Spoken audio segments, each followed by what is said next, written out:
So what's up mga guys, andito tayo sa bahay, nag-ano tayo, naayos ko yung bubong. Ayan, may bubong na tayo.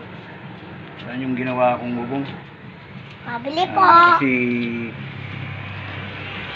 plano kong ano guys, ano ng kantin. So kaya nag-welding ako. Ano yung nagawa natin? Natin. At yan ang store natin guys. Yung store natin, ayusin pa rin natin yan. Dahil ano, dito ako magtatayo ng kantin dito sa yan to. So yan na. Ito na yung natin. Yan yung mga pala. Good morning sa inyo guys. Ano tayo dito sa bahay. Magkaroon ng kantin. Meron tayo ng kantin dito. Hindi tayo, hindi ko na na-vlog kanina. So yan, siguro matatapos na tayo. Wait na lang. Maitutod ko na lahat. Diba? Hiyero na siya.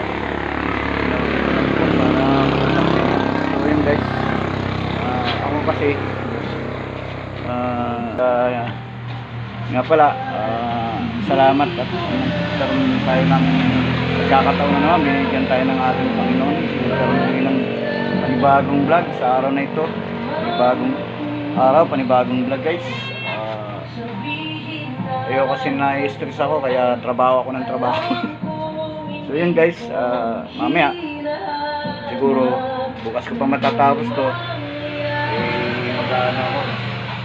Ang ganda na, di ba? Wala na yung masamang tingnan. Yan. Ako lang mag-isang gumawa niyan guys. Wala kahapon hanggang ngayon. So 2 araw. So okay lang yun. At least magandang tingnan. So ang gagawin natin ngayon ay gate naman. Gawa ako ng gate. Ito yung welding natin guys. Yan. Welder ako, karpentero ako, mason ako. Sana'y magustuhan nyo ang aking mga content sa aking YouTube channel. Ito lang talaga ako, ganito lang. Tanda na tayo. Gusto ko puro trabaho. Trabaho lang ng trabaho. Hanggat may tatrabahuin. So yun guys, update ko na lang sa inyo mamaya. Maraming salamat. So